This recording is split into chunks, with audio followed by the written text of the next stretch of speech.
December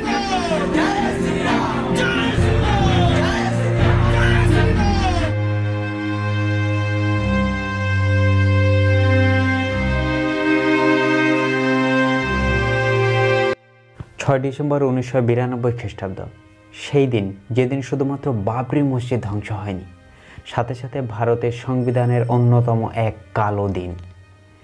এবং এই দিনে সুপ্রিম কোর্ট আদেশ দেন শুধুমাত্র কর সেবা করা যাবে, মানে সমস্ত মানুষ একত্রিত হবে, পূজার্চনা করবে এবং পূজার্চনায় পাঠ নিয়ে সকলে যথারীতি আবার ফিরে যাবে এবং নতুন কিছু ওই দিনে স্থাপনা করা যাবে না। এবং সুপ্রিম কোর্টকে আশ্বস্ত করেন উত্তরপ্রদেশের মুখ্যমন্ত্রী কল্যাণ সিং যে সব কিছু কোর্টের আদেশ মেনেই হবে। কিন্তু তার কথা বিন্দু মাত্র পালিত হয়নি। কয়েক ঘন্টার মধ্যেই বদলে যায় ভারতবর্ষের মানচিত্র এবং ভারতবর্ষের মানচিত্র থেকে বাবরি মসজিদ ধূলিসাৎ হয়ে যায়। অযোধ্যায় রাম মন্দির বানানো হয়ে গিয়েছে এবং 22শে জানুয়ারি প্রধানমন্ত্রীর উপস্থিতিতে এই মন্দির উদ্বোধন হবে। প্রায় 3টি রাম মূর্তি বানানো হয়েছে এবং সবচেয়ে বেশি সুন্দর মূর্তিটা দিয়ে রামলালার প্রাণ প্রতিষ্ঠা করা হবে। এবং 2024-এর ইলেকশনকে সামনে রেখে জোর কদমে বিজেপি এই রাম মন্দিরকে সাজিশ করে চলেছে। চলো অযোধ্যার কথা শুরু করা যাক। অযোধ্যা ছিল এক সুন্দর ও মায়াবী নগরী। 13 এপ্রিল 1526 খ্রিস্টাব্দে মোগল সম্রাট বাবর ভারতবর্ষে আসেন এবং তার রাজত্ব চলাকালীন 1528 খ্রিস্টাব্দে তিনি বাবরি মসজিদ নির্মাণ করেন এবং তারপরে রাজা জয় সিং চেষ্টা করেন এই মসজিদের পাশাপাশি একটা মন্দির নির্মাণ করার জন্য। এবং বহুকাল পরে 1776 খ্রিস্টাব্দে জোসেফ ডি প্যান্থলোর নামক এক ভৌগোলিক তিনি অযোধ্যায় ভ্রমণ করেন এবং তিনি তার রেকর্ডসে লেখেন যে বাবরি মসজিদের পাশে তিনি এক রাম চবুতর লক্ষ্য করেছেন এবং এই রাম চবুতরে রাজা রামের পুজো হতো। মোগল সম্রাটরা যাওয়ার পরে ব্রিটিশরা আসে এবং ব্রিটিশরা ভারতবর্ষকে রাজ করতে থাকে। ব্রিটিশরা বরাবর তাদের কূটনৈতিক চালের জন্য বিখ্যাত। ব্রিটিশরা এক রেকর্ডে তারা পেশ করেন যে বাবরি মসজিদ পূর্বে মন্দির ছিল, যার ফলে 1853 সালে প্রথম হিন্দু মুসলিম দাঙ্গা বাঁধে এবং যা প্রকট রূপ নেয়। এবং এরপরে 1859 সালে ব্রিটিশরা এক ফ্যাসিনেটিং গেট করে দেয়, যার দ্বারা একদিকে রাম চতুর্বেদে হিন্দুরা পূজা অর্চনা করত এবং মসজিদে মুসলিম ধর্মাবলম্বী মানুষেরা সকলে আনন্দ সহকারে নামাজ পড়ত এবং যার ফলে দীর্ঘদিন অযোধ্যা নগরীতে শান্তি বজায় ছিল। প্রায় 26 বছর এই দাঙ্গা হাঙ্গামা কিছুই হয়নি। 1885 সালে অযোধ্যা কোর্টকে নির্ময় আকরা জানান যে রাম চবুতরকে মন্দির বানানোর জন্য, কিন্তু কোর্ট এ ব্যাপারে কোনো কর্ণপাত করে না। তারপরে 1947 সালে দেশ স্বাধীন হয় এবং দাঙ্গা হাঙ্গামা কিছুটা বাড়তে থাকে, যার ফলে শুধুমাত্র বাবরি মসজিদ জুম্মাবারে নামাজের জন্য খোলা হতো এবং বাইরে রাম চবুতরে পূজার্চনা হতো। কিছু হিন্দু পণ্ডিত এবং কূটনৈতিক মানুষজন চারিদিকে এক বাতাবরণ সৃষ্টি করে যে আমরা স্বাধীন হয়েছি, দেশ স্বাধীন হয়েছে, কিন্তু এখনও রাম মন্দির ও রাম স্বাধীন হয়নি। তাই তারা 22শে ডিসেম্বর রাতে 1949 খ্রিস্টাব্দে সন্ত অভিরাম দাস, সন্ত রাম সকল এবং সন্ত সুদর্শন দাস এই 3 জন ও 50-60 জন সহকারী মিলে বাবরি মসজিদের মধ্যে প্রবেশ করে এবং বাবরি মসজিদের প্রধান গম্বুজের তলায় এক রামলালার মূর্তি রেখে দেয় এবং চারিদিকে ছড়িয়ে বেড়ায় যে রামলালা নিজে স্বয়ং দেখা দিয়েছেন এবং যথারীতি পূজার্চনা শুরু হয়। সকাল 6:30 পর্যন্ত চারিদিকে লোকের আনাগোনা ভিড় হয় এবং বহু লোক রামকে দেখতে আসেন, প্রভু রামের পূজার জন্য আসেন এবং বহুজন বিক্ষোভ প্রদর্শনের জন্য আসেন। এবং তার পরের দিন পুলিশ এই 3 জনের নামে এফআইআর করেন এবং তৎকালীন প্রধানমন্ত্রী জওহরলাল নেহরুর কানে এই ঘটনা যাওয়া মাত্র তিনি সঙ্গে সঙ্গে অযোধ্যার ডিস্ট্রিক্ট ম্যাজিস্ট্রেট কে নায়ারকে নির্দেশ দেন যে এই রাম মূর্তিটাকে সরিয়ে রাখতে এবং এই পরিস্থিতিকে সামাল দিতে। উত্তরে কে নায়ার জানান যে এই পরিস্থিতি খুবই সেন্সিটিভ, তিনি এই মুহূর্তে কিছুই করতে পারবেন না এবং তিনি ইস্তফাপত্র দিয়ে দেন।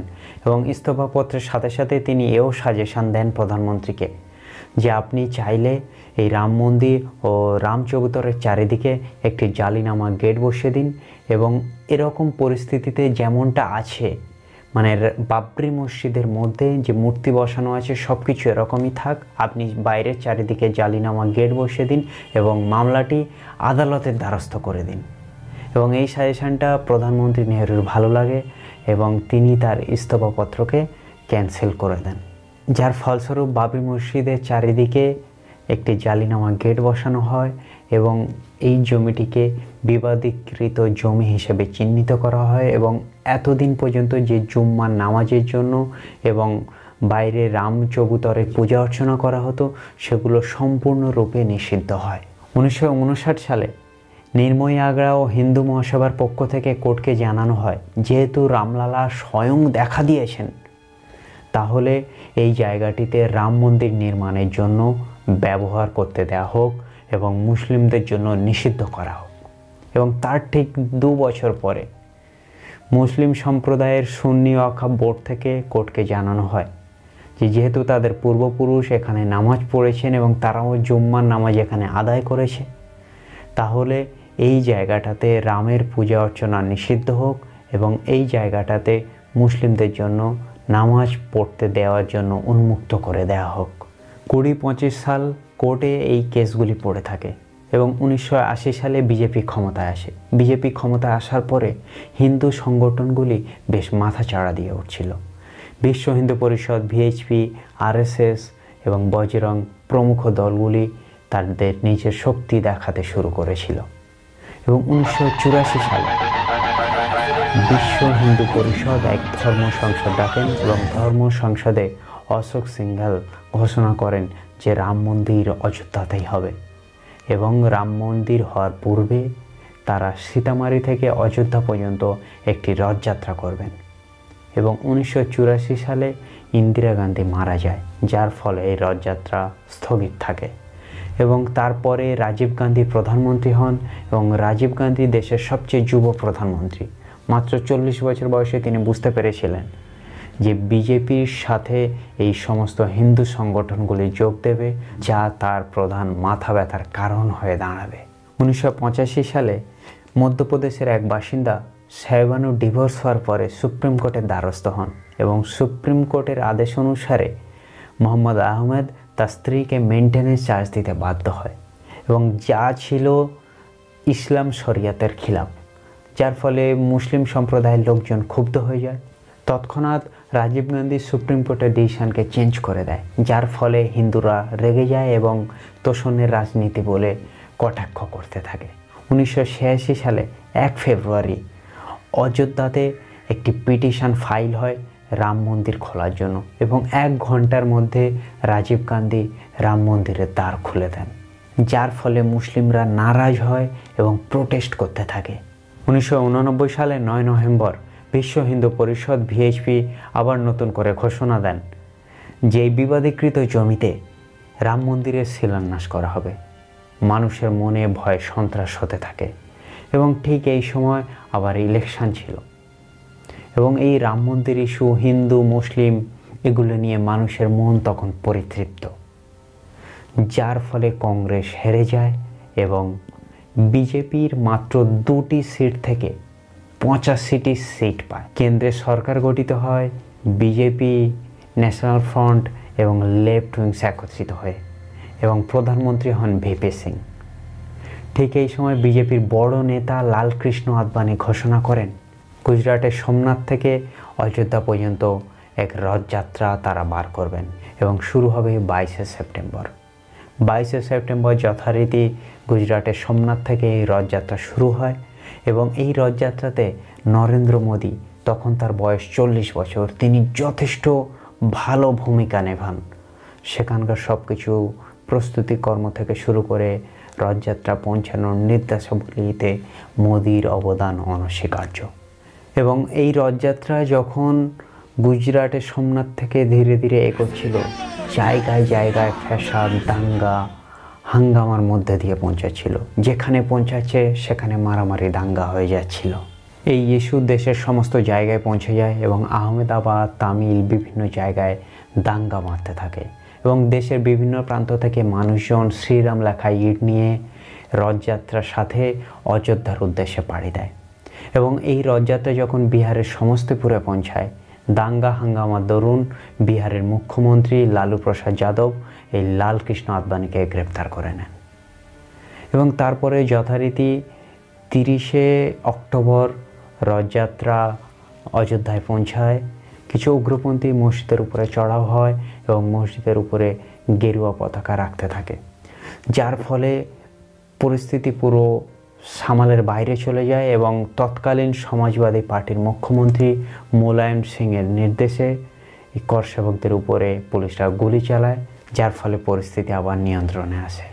1991 সালে ভোট প্রচারে রাজীব গান্ধী মারা যান এবং কংগ্রেস পুনরায় ভোটে জয়ী হন, কিন্তু উত্তরপ্রদেশে মুখ্যমন্ত্রী হয় বিজেপি থেকে এবং বিজেপি উত্তরপ্রদেশে ক্ষমতায় আসার পরে বারবার জায়গায় জায়গায় উগ্র ভাষণ এবং রাম মন্দির স্থাপনের জন্য তারা জোর দিতে থাকে। কংগ্রেসের প্রধানমন্ত্রী পিভি নরসিংহ রাও 1992 খ্রিস্টাব্দে 30 অক্টোবর ভিএইচপি এবং সুন্নি ওয়াকফ বোর্ডকে একত্রিতভাবে ডাক দেন এবং সকলে মিলে একসঙ্গে বসে এক মীমাংসাতে আসার চেষ্টা করেন, কিন্তু ভিএইচপি এবং সুন্নি ওয়াকফ বোর্ড কেউ এই বিবাদীকৃত জমি ভাগাভাগিতে এবং একে অপরকে ছেড়ে দিতে রাজি নয়, যার ফলস্বরূপ এই মীমাংসাটা শেষ পর্যন্ত আনা হয় না এবং এই দিন বিশ্ব হিন্দু পরিষদ দিল্লিতে গোপনে এক বৈঠক করেন এবং তারা সারা দেশে বার্তা দেন যে 1992 এই সালে 6 ডিসেম্বর অযোধ্যাতে তারা কর সেবা দিবস পালন করবে। এর মধ্যে শোনা যায় যে 6 ডিসেম্বরের প্রস্তুতি প্রায় 10 মাস আগে থেকে চলছিল এবং প্রধানমন্ত্রীর সংশয়ে থাকার দরুন উত্তরপ্রদেশের মুখ্যমন্ত্রী বারবার কোর্ট এবং প্রধানমন্ত্রীকে আশ্বস্ত করতে থাকেন যে তারা কর সেবার জন্য সমগ্র মানুষকে একত্রিত করছে, তারা কোনো রকমভাবে দাঙ্গা হাঙ্গামা এবং মসজিদ ভেঙে ফেলার কাজকর্মে নিযুক্ত হবে না এবং যথারীতি 6 ডিসেম্বর প্রায় 2 লাখ কর সেবক একত্রিত হয় এবং সকাল 10টার দিকে বড় বড় নেতা মন্ত্রীরা এবং হিন্দু পরিষদ ও বিজেপির নেতা মন্ত্রীরা এই প্রাঙ্গণে আসেন এবং তারপরে 11:30টার সময় সমস্ত মানুষজন এবং এই কর সেবকরা মসজিদের উপরে চড়াও হয়। দুপুর 1:55 মসজিদের প্রথম গম্বুজটি ভেঙে ফেলা হয় এবং তারপরে বিকেল 3:30 দ্বিতীয় গম্বুজটি ভেঙে দেওয়া হয় এবং তৃতীয় প্রধান গম্বুজটি প্রায় সন্ধ্যা 5টা নাগাদ ভেঙে ফেলা হয়। তারপরে সম্পূর্ণরূপে ভেঙে ফেলার পরে ছোট একটি রাম মন্দির বানান এবং এই রাম মন্দিরের মধ্যে ছোট একটা রামের মূর্তি বসান। এরই মাঝে উত্তরপ্রদেশের বিজেপির মুখ্যমন্ত্রীর আদেশ ছিল যারা হিংসা ছড়াচ্ছে, মসজিদ ভাঙচুর করছে, তাদের উপরে কোনো রকমভাবে পুলিশ না যেন চড়াও হয়। एनआईसी की मीटिंग में मैं स्पष्ट किया था कि गोली नहीं चलाऊंगा। এবং সন্ধ্যা 6টার দিকে এই পুরো এলাকায় প্রেসিডেন্সিয়াল রুল জারি হয়। ঠিক এইভাবে ভারতবর্ষের গণতন্ত্রের কফিনের শেষ পেরেকটা পুঁতে দেওয়া হয় কোনো ধর্মকে কেন্দ্র করে। দেশের চারিদিকে হইচই পড়ে যায়। গণতন্ত্রের এরূপ বিপর্যয় দরুন দেশের চারিদিকে দাঙ্গা বাঁধতে শুরু হয় এবং প্রায় 2000 জন মানুষ মারা যায় ওই দিনে এবং 2001 সালে ভিএইচপি পুনরায় সরকারকে বলেন সরকার যদি না চায় ভিএইচপি নিজেই এই মন্দির নির্মাণ করবে এবং তৎকালীন প্রধানমন্ত্রী অটল বিহারী বাজপেয়ী চাইছিলেন যে দেশে অনেক মন্দির মসজিদ এগুলো নিয়ে হলো, এবারে তারা শিক্ষা খাতে ইকোনমিকে ফোকাস করতে চায়, কিন্তু ভিএইচপি মানতে নারাজ। পুনরায় 2003 সালে মামলাটা আবার উঠলে তখন তারা আর্কিওলজিক্যাল সার্ভে অফ ইন্ডিয়ার হাতে তুলে দেয়, এএসআই এর হাতে তুলে দেন। লিব্রাহাম কমিটির তদন্তটি প্রায় 17 বছর সময় নেয় এবং তারা 50 পাতার এক রিপোর্ট জমা দেয় এবং সেই রিপোর্টে বারবার পলিটিক্যাল ইনফ্লুয়েন্সড হতে থাকে এবং সেই রিপোর্টে এও দেখায় যে লালকৃষ্ণ আদবানি, কল্যাণ সিং প্রমুখ বড় বড় বিজেপি নেতাদেরকে দোষী সাব্যস্ত করা হয়, কিন্তু তাদেরকে কোনো রূপে শাস্তি দেওয়া হয় না। 2011 সালে এই মামলা সুপ্রিম কোর্টে দ্বারস্থ হয়। 7 সাল কোনো রকমভাবে সুরাও হয়নি। 2017 সালে আগস্ট মাসে একটি প্যানেল বসানো হয় এবং 2019 সালে ঐতিহাসিক ফয়সালা দেওয়া হয় এই মামলার উপরে। Supreme court archaeological survey of ইন্ডিয়ার তথ্য অনুসারে জানায় যে বাবরি মসজিদ নির্মাণের পূর্বে এটি একটি পুরনো পরিত্যক্ত স্ট্রাকচার কিংবা কোনো স্ট্রাকচারকে ভেঙে বাবরি মসজিদ নির্মাণ করা হয়েছে এবং ওই স্ট্রাকচারটি কিসের সেটা নিশ্চিত নয় এবং ওই স্ট্রাকচারটি মন্দিরের কিনা সেটাও নিশ্চিত নয় এবং এর সাথে সংবিধানের 142 ধারা ব্যবহার করে এই জায়গাটিতে রাম মন্দির বানানোর জন্য নির্দেশ দেন। বাবরি মসজিদ ধ্বংসের সঙ্গে যুক্ত যারা ভারতবর্ষের গণতন্ত্রকে ধ্বংস করলো তাদেরকে কোনো রূপ শাস্তি ঘোষণা করা হয়নি। সাধারণ মানুষের মনে কয়েকটা প্রশ্ন থেকেই যায় যে সুপ্রিম কোর্ট যদি আস্থা ও ধর্মীয় ভাবাবেগের উপরে ব্যালেন্স করে বিচার জানায় তাহলে এই বিচার কি ব্যালেন্সড হয়েছে? দ্বিতীয়ত, এবং এই বিচারের দরুন যদি মুসলিমরা তারা প্রমাণ করতে না পারে যে তাদের পূর্বপুরুষ এখানে নামাজ পড়েছে তাই কি তারা বৈবাদিক জমি পায়নি, তাহলে এই প্রশ্ন হিন্দু পক্ষদের ক্ষেত্রে লাগু নয় কেন? তৃতীয়ত, স্বাধীন ভারতে মসজিদ ভেঙে ফেলা, কোনো ধর্ম ভাবাবেগে আঘাত করা এবং যথোপযুক্ত প্রমাণ ও রিপোর্ট থাকা সত্ত্বেও তাদের শাস্তি না হওয়া, এটাই কি কাম্য? 22শে জানুয়ারি অযোধ্যাতে রাম মন্দিরের প্রাণ প্রতিষ্ঠা হতে চলেছে এবং দেখে মনে হচ্ছে মিডিয়া চ্যানেলগুলো এমনভাবে প্রকাশ করছে যে এই রাম মন্দির সুপ্রিম কোর্টের আদেশে হচ্ছে না, কোনো এক পার্টির অঙ্গুলি হেলনে এই রাম মন্দির নির্মাণ হচ্ছে। তা যদি হয়, সুপ্রিম কোর্ট কি কোনো পার্টির অঙ্গুলি হেলনে চলছে? আশা করি এমনটা নয়। সোশ্যাল মিডিয়াতে দেখা যাচ্ছে প্রধানমন্ত্রী শ্রীরামের হাত ধরে তাকে তার গৃহে কিংবা রাম মন্দিরের মধ্যে প্রবেশ করাচ্ছেন। একজন সাধারণ মানুষের কতটা মহাশক্তি হলে তিনি তার ভগবান এবং শ্রীরামকে তার ঘর কিংবা বাসস্থান ঠিক করে দেন, এটাই হয়তো আমাদের সমাজে দেখার বাকি ছিল। রাম মন্দির উদ্বোধনের সাথে সাথে দেশের সমস্ত জায়গায় রুটি রুজি, ইকোনমি, দেশের বিকাশ সব কিছু নিয়ে আলোচনা হোক, এটাই কাম্য।